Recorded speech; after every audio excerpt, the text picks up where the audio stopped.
This is the Jetting Up Podcast with B-Reich and Bryan Foti. A pleasant good evening, everybody. I am Bryan Foti alongside my co-host Bryan Reichert. B, what's up, kid? How you doing? We got that win for you, Bri. We did. Finally, 2-7. Took down those G-men, baby. Took them down. Big win for the Jets. 2-7. Offense looked pretty good.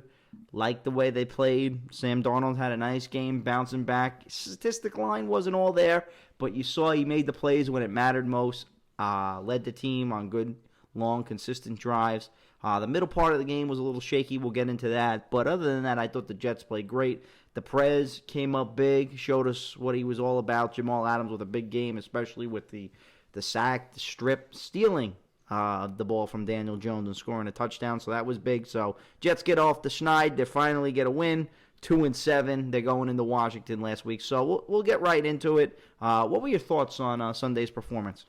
I figure we'll start at the beginning. I don't know what it is. I feel like the Jets, like to score on that first drive, and they looked pretty good. Darnold on the keep, had a nice 2-yard touchdown. Thought they got right down the field, looked good. 3 weeks in a row now scoring on the first drive. Absolutely, and looked good. I mean, just moving the ball over, Crowder, Thomas, some nice plays. And then, first defensive possession, our guy Adams gets a nice little strip of Danny Jones. He drops the ball. And Jets capitalize, go up 14-0 on a touchdown pass to Crowder, and we're cruising at this point. Yeah, 14-0. I really liked the way we started the game, too. They had a good mix and match. Defense comes out firing, just that bounce of the ball. Like you said, Jamal was all over the field, gets that sack.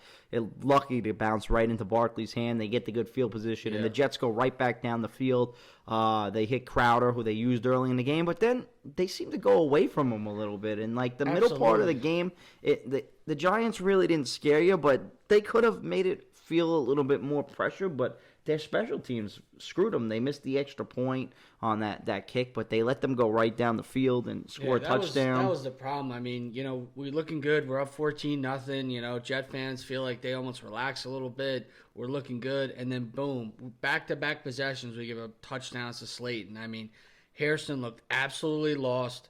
He was getting killed by this kid Slayton. And they just kept picking on him over and over again. And then, like you said, we kind of get bailed out with the botched extra point, and head into the half 14-13 when we probably missed on some opportunities to really get up big in that first half. Yeah, I mean, the end of the first half was a little weird, too. Both coaches kind of screwing it up. The Giants going for it on 4th and 1, and then Adam Gase, for some reason, with the play calling there, hated his play calls. Way too conservative. And then he tries a 52-yard field goal with Ficken.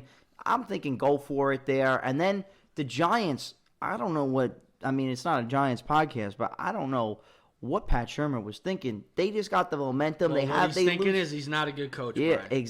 Because you got to throw the ball on first down. To run it on first down and just let the Jets out of that. They gained 5 yards off of that. It was such a relief. And they only won 30 saves. It's like, oh, my God, they're going to lose the lead. They're going to get in the field goal range. But he's an idiot and runs the ball. That was amazing to me. And I was like, wow, we're lucky we got the lead. Yeah, we're lucky we're playing the Giants. We're lucky we got the lead. And then right to start the first half, Jamal with probably the best play I've seen a defensive guy in the Jets make in a couple years. I mean, strips the ball out. Runs through Barkley, too. Steals it. Yeah, runs right through Barkley. Takes it right out of Jones's hands. He's super prone to fumbles. And, Jamal takes advantage of that, scores his second touchdown of the year. Yeah, that was a big play. Made it 21-13 right out of the gate.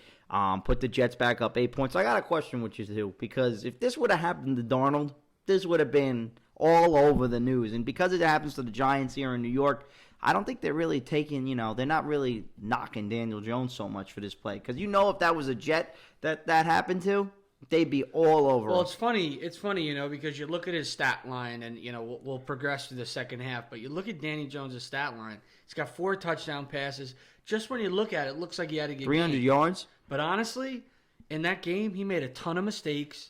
He's shown that there is not a ball that he will not fumble. I mean, this kid cannot hold on to the ball. He's got so many turnovers on fumbles lost, and it's just a killer. And they kind of just give him a pass.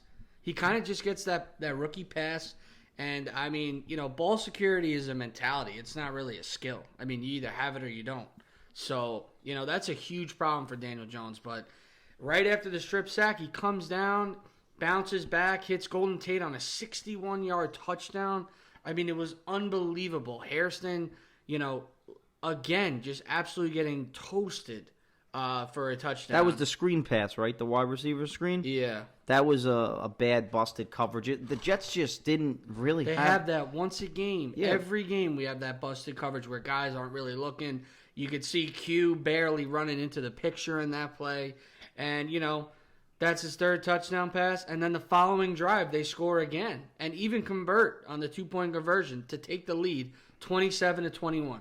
Yeah, they get another touchdown, and at this point, you're like, wow, the Jets may actually lose this game. But right then and there, you didn't feel – I wasn't panicking in the stadium so much because they had just blown the lead because it was coming right out of the gate. It was the picks Jamal Adams takes the ball away, so we don't get the ball. So our offense hasn't been on the field yet. Yeah. Then when they come down the field, they score quick. They didn't score for a long time, the Jets. Well, yeah, the Jets didn't get the ball. They didn't have the ball in the second half until a lot of the time at the end. Then they go 3-and-out quick, though they didn't really make any plays on their first drive. So then they punted back in the Giants, and boom, they're down 6 points. Yeah. So, and I thought the Jets did a good job coming down and getting. Yeah, that was a big drive. That was a big drive. Ficken hit a big field goal. That was a big field goal, 52-yarder right there, and he missed one earlier. But Sam did the right thing on those plays. He had the big scramble. I think that was on that drive where he got into it was the 3rd and 7, or that was late, maybe the next drive. But that big 3rd and 7 scramble that he had to get the first down with his legs. But Sam was cool, calm. He made the right throws. Receivers were open. He hit the right guy. He didn't turn the ball over, and he didn't panic. So Absolutely. That was big for me to see that. He was holding his ground, Winters goes down. The O-line gets shuffled once again. And, was the pressure on a little bit? I thought the guy Golden was in the backfield the whole game. But, like you said, he made the plays. He didn't turn the ball over. And after the field goal, the Jets get on the field. And, Shepard comes out of nowhere with a huge sack to get a stop. And, you're feeling good. We get a nice PI call to get us down into the red zone. And Le'Veon Bell finally gets in for another touchdown, which was nice to see. That was nice to see. They got to get him going, though. I mean, we can't run the ball. I know. It's insane. Maybe with Winters out now, maybe they'll get the run game going because it's him and Barkley. Barkley had 1 yard on 13 touches, I saw. 18 total touches for 31 yards. That's great. And Bell was no better. Bell had 34 rush yards, and I don't even know what it is. 34 receiving yards, which is nice. But 18 carries for 34 yards. It's less than 2 a pop. Yeah, he's got to be better. I mean, how many times do we run the ball on first down and get a 1 yard gain? I mean, he's constantly getting hit in the backfield. Yeah. And I know he has a certain style. But I think he's got to change it a little bit, too. He might have to just. For this season, because I know he likes to slow play it, but when you see Powell in there, he hits the hole fast, and he didn't look like he was running with it. Like when I was rewatching the game, his explosiveness. You could tell Bell's not 100%. Yeah, he wasn't 100%. I know, but he's fighting through it. He's grinding through, and he's such a threat out of the backfield. I wish we would just line him up and slot a little bit. Just get our weapons on the field. And after that Bell touchdown, we get another big 3-and-out. We get the field goal. Sam manages a nice drive. I mean, it would have been nice to score. 8 plays, 76 yards. Big drive right there. Absolutely. And we go up 34-27, and then the game kind of just died, right? It was really a defensive battle, stepped up. We got 3 stops in a row to win the game. I mean, that is not very Jet-like. So it was nice to see that. Williams was doing a great job, and, I mean... They had pressure, and the Giants, going for it late in that, punting the ball with 3 minutes left. Another thing I couldn't believe that Pat Sherman was doing. But that was big. Jet defense holds. That was good, too. That's a positive sign for the 100%. D going forward these next games because – with no linebackers, no secondary, and we got to give props to the rookie, Bless Austin, making his rookie debut. I thought him and Mollett looked pretty good out there together. They played well. So hopefully Austin gets to start on Sunday against Washington because every corner that's gone in there has gotten toasted this year. I mean, he didn't get toasted. Those he guys almost need to be the starters. He needed to catch that interception that he almost had, but it was a nice tough play play. on the ball. Did you see the elevation he got? He jumped up there pretty high. He looks good. He looks healthy for the first time. Yeah, 2 ACL surgeries. So we wish him the best. Hopefully he has a long career. And I mean, Harrison and the guys before him, I mean, Tate and Slayton had 14 catches, 220 yards between the two of them, and 4 touchdowns. I mean, if you take away the horrendous play of our outside corners, I thought the defense played great. I mean, guys were stepping up. We'll get into some pass rush, offensive man. statistics, but Jenkins with 2 sacks. Yeah. Shepard came to life out of nowhere. Fatukasi played good in the run. Absolutely. And another guy that's not even talked about, I know he's banged up this week, Copeland covered Saquon Barkley the entire game, and he was all over the place. I thought he did a great job, kind of under the radar. And, Jamal had the game of his life. He was absolutely terrific. Jamal Adams looked like Troy Polamalu out there on Sunday. That's like the safety He's our best type of pass play. rusher, I tell you that. So that was big. So we like that with the defense. What did you think of Sam's overall performance and the development? I thought Sam was solid, and at the end of the day, we need this guy to win games. Of course you want to see stats, you want to see this, but a lot of it was just maintaining drives, getting us in positive places to score. And like we talked about, the game plan is so focused around Crowder in the beginning of the game, and then it's such a lull in between where he really isn't a factor at all. And, Thomas is a little inconsistent, doesn't separate as well, drops a couple balls. And I got to call him out because I've been on his ass all year. Robbie Anderson, a complete no-show against one of the worst defenses we've played. 3 targets, 1 grab, and 11 yards. This is a guy that wants a contract extension. I mean, he absolutely has done nothing and continues to do so. I was super disappointed in him.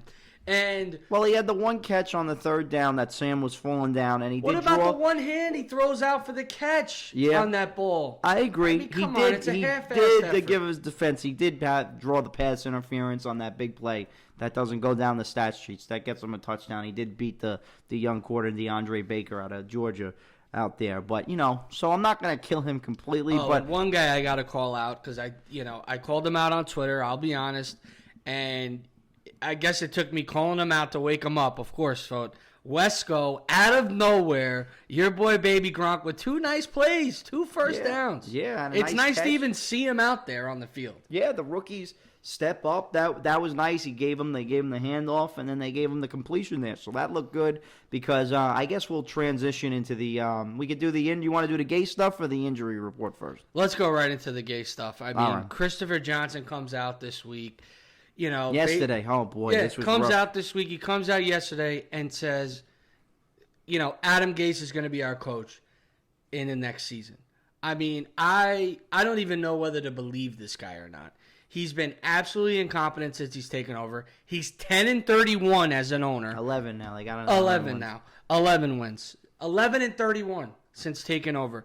He let a GM draft and make every decision in our biggest offseason and then fires the guy. He pushes away Matt Rule because he can't pick the staff. I mean, this guy is completely incompetent, and he just shows it even further by guaranteeing this guy's spot. No one spot is guaranteed on this team. It's a year-to-year thing. And this guy hasn't performed in 3 years. He's been absolutely putrid this year. But because this guy doesn't want to pay 3 coaches, now we got to be stuck with this guy again. He's got a couple weeks to prove it to me, Bryan, because I'm disgusted with this idiot. Yeah, it's not looking good because that report and the players backed him up. Apparently, he told the team this on Wednesday, and I don't know if it's this is easy to say after a win, Bryan. Yeah, of course. It's easy to say after a win. Of course, they won, but this is where it comes down to Gase. Like I was on the phone with the Jets today, and I said, "What if they go 2-14 the rest of the way? What are they?" And they were like, "Oh, well, that's tongue in cheek." Then, well, you can't just say these things, make statements. You look like foolish, and just like he said, McCagnon was safe. Exactly. And when you hired this guy, you could say you made a mistake. No one's going to crucify you for that. But the fact that you're going to come out and support him after, I mean, I understand it's only 8 games, and there's been a lot of circumstances this year that have gone against the Jets. But the fact is that this guy's been a head coach for now 3 years and 8 games. So they've played 9 games, so 3.5 years. And he hasn't won yet. And we saw him with the division rival in Miami. And that's why Jeff fans are so frustrated. He was a loser in Miami. It's crazy. He it's like drove the guys out of time. media and Everybody everyone wants to give him a pass. Absolutely. Everyone wants to give him a pass. Everyone is forgetting and kind of pushing past what happened in Miami. How does that not, Look where Miami is now. 100%. Look how he left them. They're decimated. They got to rebuild. They were tanking for Tua, losing every game on purpose. I mean, they got another win this week, but, I mean, Come on, look what the guy did down there. He ruined that organization in 3 years. The guy has a track record. The guy has a resume. It follows you from team to team. I mean, it's the same thing with Shermer. Shermer gets a new pass and a new start with the Giants. He was horrendous on the Browns. Yeah. It was absolutely awful, just like Gase. These guys don't deserve a pass. You're either a good coach or you're not. Exactly. And through 8 games, this guy's been a disaster. 9 games. I'm with you, man. I'm with you. You're preaching to the choir. But they're going to have to go out, and we're going to find out. The proof's going to be in the pudding. They have some winnable games coming up on their schedule. Let's see if they can go out and win some football games. Because if this guy's going to be here next year, I mean, we want the draft pick. But this guy, who the hell knows if he's going to pick the right players? So, I mean, I'm hoping they can win. I hope they can develop Darnold because I said it last week. You need to give this quarterback another chance with another coach before you get rid of Sam Darnold. And I don't think this guy's going to be the guy to develop him. So, and I didn't like that Christopher Johnson said that. I understand that he's doubling down. Woody's coming back in 2020, so he'll be back next year in the middle of the season, so maybe he can fire him. That way he doesn't have to, he could pick the coach. I heard that. And rumor. Listen, we ran a poll. On our I saw you run it. What were the final results? I didn't check the final results. At least 200 people were voting on this thing. 85% of Jet fans want these guys gone. 85% they want them to sell the team. They don't want Woody or Chris. Yeah. I mean, it's been that bad. It's been 9 years of disgusting, terrible football. And it's been really bad since Rex Ryan and Mike Tannenbaum went out the door. As soon as they've hired John Idzik, they were awful. That guy, Idzik, was the worst GM perhaps I've ever seen. I know I knocked McCagnon, but he, didn't want to try to win. It looked like he wanted to get Rex fired. Listen, the guy was a numbers guy, and you automatically lower the standard of GM that you can get if he has to keep the coach. Yeah. This guy, when you have a GM, you have to let him pick the coach. You have to let him bring in his guys. There has to be a hierarchy. And the Jets just don't follow this at all. They do not want to do it. It's crazy. And then Bowles and McCagnon had the 1 year, but then 3 years later, they were awful. 2016, he lost the locker room in Game 3 of the season. I mean, isn't that the hope? Every year the Jets get a new head coach, their first year, they're at least good and competitive. I know. And this has been one of the worst seasons ever for Jet fans. I agree. It's been a tough year. And you got the media, going against Jet fans that they need to be patient. That whole you need 3 years to see what's going on is BS. Yeah. Look at the Cardinals. They hired a guy last year. And they took a quarterback. They got rid of the quarterback and the coach because you want to know why? It didn't work. So instead of doing it for 2 to 3 more years, you reset, you find a guy, and they look tremendously better. At least on offense. Yeah, and you can't tell me either that if there wasn't another coach, if Matt Rule, if, McCarthy, if even, who was the other guy that they were interviewing? It was Rule, McCarthy, and that was it, right? The 2 guys? Pretty much those were the top 2 candidates. I mean, I know they flirted with Monken a little bit. Yeah, that's true. They would be tremendously better if one of those 2 were coaching the team right now. I'm telling you, I see it now. They wouldn't be 2-7. I see it now. The Giants are going to fire Shermer and hire Rule. Guarantee it at the end of the year. Book it. Yeah, that's a whole nother story. I don't know if they're going to fire him, but, I mean, it's stupid to just come out and say it to the fans. Just wait till the end of the season to make a decision because now, if they come out and lay an egg, what if they get blown out on Sunday? It's going to be back to the same thing. So it's on Adam Gase right now to really show us that Sam Darnold can be improved, be a franchise quarterback going forward, and have confidence for next year. Because if they can somehow win, and get to 6-7, win the next 4 games, and go into that Baltimore game with a shot at 500, I guess, you would say, all right, it's working in the right direction. I'm still not satisfied with the results, but at least you're being competitive and beating the teams that you should. When we predicted this team coming into the year as a potential, you had them as a playoff team. I had them as a 9-win team. We both had them at 9-7. Yeah. Right there. So you got to win these games. So we're going to find out a lot about the team if they quit, how they did moving forward. They're playing against a rookie quarterback. They're going to play against a rookie quarterback against Cincinnati. And they're going to have Miami at home. They got a real easy schedule coming up. It's time to do some damage. This is Gase. This is his chance to win back, have any chance of winning back the fans. But listen, we're moving on to next week. We're playing the Redskins. Give us an update on these injuries, Bryan. It's a popular segment on the show. Guys are nicked up and hurt every freaking week on this team. So tell me who's playing and who's out. Well, the unfortunate news was Chris Herndon came in, made his first Jet debut, had one catch, and then proceedingly and fittingly for his season this year, the suspension for the DUI, the hamstring At least pull. he was healthy during the DUI. Yep, and he broke his rib, and he is out the remainder of the season. They put him on IR on Tuesday. Bryan Winters, same thing, hurt his shoulder. They said he tore his labrum in training camp, so he was gutting it through. Maybe that's why he looked so awful this year. I thought he played well. They're probably cutting him at the end of the year. I think he played his last snap as a Jet. He was brutal this year. Yep, that's guaranteed. They're going to save $7.5 million by cutting him. No reason to keep him. He was average at best, but he gutted out and played for a career. They never won.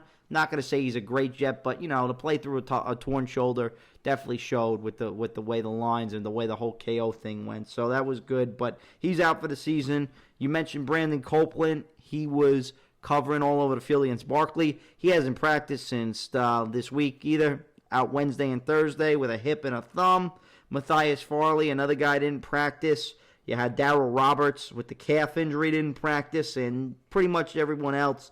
Henry's been limited. Robbie's limited. Beecham played last week, limited. Bell didn't practice Wednesday with the illness, but it's not mono, everybody, so everyone can relax. So he'll be in the lineup on Sunday. So pretty much the new cast of characters. It's really Khalil you got to worry about, but we don't really care if he comes back or not.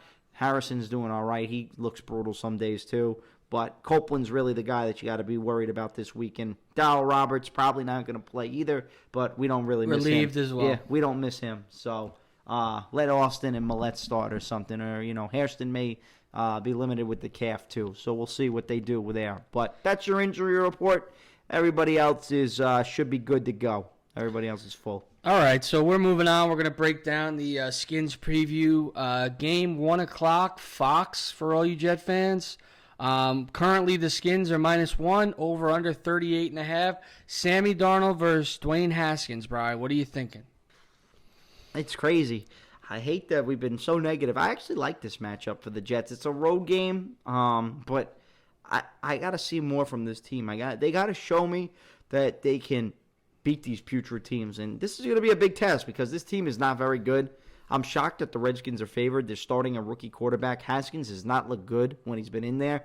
This team has been like a dumpster fire, kind of like the Jets, the same with the owner, the train wreck, the whole Trent Williams. Yeah, the Trent Williams stuff. So they're a little bit of a mess. I think the Jets can match up well. I think they can get some advantages on the outside if they use Anderson. I know Josh Norman's over there, but I think they've got some skill pieces that can match up well. If they can get Bell going, there's some options here for Darnold to definitely make some headway and make some plays on the offensive side of the ball. And on defense, you're going against a rookie, so he's going to be turnover prone. They're going to have to look to force some turnovers. If these young corners can step up and play a little bit better, hopefully they get Neville Hewitt back. He's limited, so maybe he'll be a boost in the middle. That way we get James Burgess not having to do so much. So, we'll see. But I like this matchup for the Jets. I'm not going to say it's a win, but I think it could be a close game. It's going to go either way. Yeah, we'll give our final scores toward the end of this preview. But I agree. I mean, I like this matchup for the Jets. The Redskins are absolutely putrid. Totally in on Dwayne Haskins now, who hasn't even thrown a touchdown pass yet. 4 interceptions. He will Sunday. He's looked very shaky. Looks like he really doesn't have a grasp of the offense, and people have even said he doesn't look like an NFL quarterback. Obviously, that's way too soon. The kid has a ton of talent, but you got to build around him, and the Redskins haven't. I mean, they had the problem with Trent Williams, but they do have some good pieces on offense that I think could give the Jets a problem. Adrian Peterson's looks solid. They're finally going to get Darius Geis back off IR, who could be a really good back when healthy, very explosive out of LSU, seems to finally be healthy. And a rookie that Jet fans constantly tweet about that the Jets should have grabbed over and over again is Terry McLaurin, who's been fantastic this rookie season. 32 catches, 500 yards, 5 touchdowns, has looked really well to start his rookie campaign, despite having multiple quarterback changes. He's looked very sharp. And the other thing, I really thought Herndon was going to have a big game against a team like this. They're very talented on the outside. They have probably, I think they're like top 10 in interceptions this year. between Josh Norman and Quentin Dunbar. Quentin Dunbar's looked fantastic. Former wide receiver, converted to D-back, has really found a home for the Redskins. Seems like probably their best defender. So we really got to attack these guys in the middle of the field. Hopefully we can get, J-Mo going a little bit. And over the middle, that would be I huge. could see Ryan Griffin having a nice little game, too, as well. Against maybe Baby Gronk, maybe Wesco gets involved. Maybe Wesco gets a little bit more involved. But I really like the Jets in this matchup, especially if we're going to act like Gase is going to be the coach next year. This is a must-win for me. I mean, this is a team in disarray. I know we're on the road, but if you're the Jets and Adam Gase, you got to win this game. I agree, man. You have to win this one. I like the matchup on offense, and I think especially more so on the defensive side of the ball. And we haven't been able to say that much this year, but, Haskins, like you said, hasn't thrown a touchdown pass yet. The Giants were able to shut them down when they played. Expect a lot of runs. And we stopped the run well. So even if Gase plays and, Peterson's in there, I think, this could be a matchup for us where we could, look for Fotikoski, hopefully, let's see if Quentin Williams finally steps up and has a game. Well, that's going to be part of my 2-minute drill, but it's hard for me to even talk about Quentin Williams. He's been such a disappointment. Yeah, it's been rough, but we both like the matchup, so let's get into predictions. What do you think, kid? All right. Win? I think I'm going to have the Jets winning. I think it's going to be a grind in the beginning, but I think the Jets are going to open it up. I think we're going to end up winning. I got 24-14. Jets coming out on top. All right, there you go. B-Reich's got to win. I also going to say they're going to get their second win in a row. They have to, right? They can't get blown out. I'm going to say it's a much closer game. I'm going to say 21-17 Jets. Sam Darnold leads them for a touchdown drive, and the defense holds on late in the fourth quarter. So that's my prediction. It is now time for our favorite part of the show. We are ready for the 2-minute drill.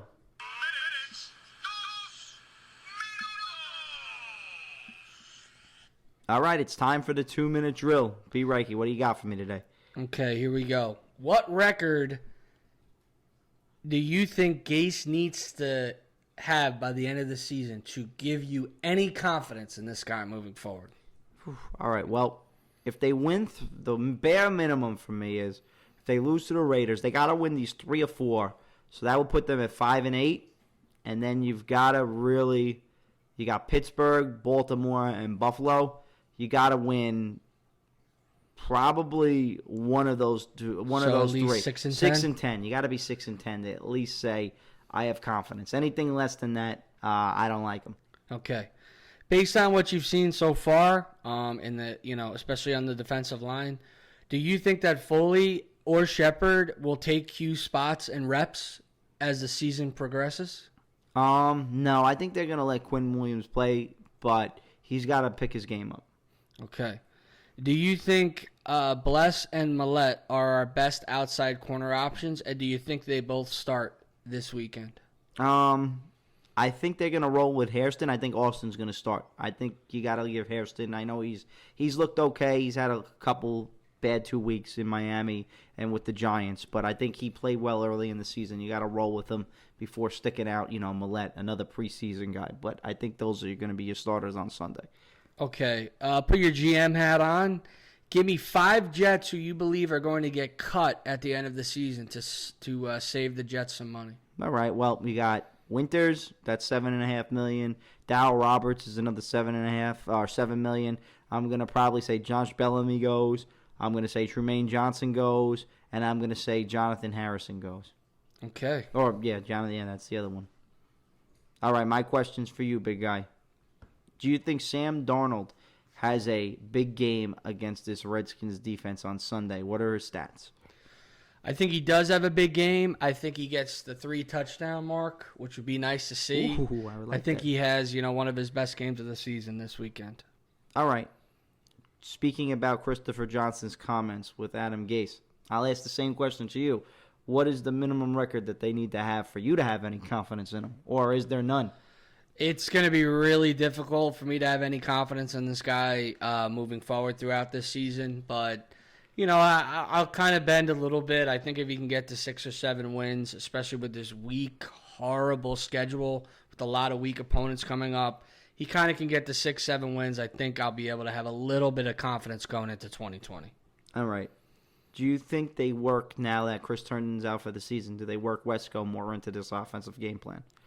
Well, I don't know if they're going to use him at tight end, to be honest with you. They really haven't shown that at all. I think they do use him a little bit more, but I think it's more in that natural position of a fullback, which is actually nice to see the Jets kind of using that. I think it'll help Bell. I think they'll start to use that package a little more, seeing that success. You mentioned Bell. Final question. Is he ever going to get going this year?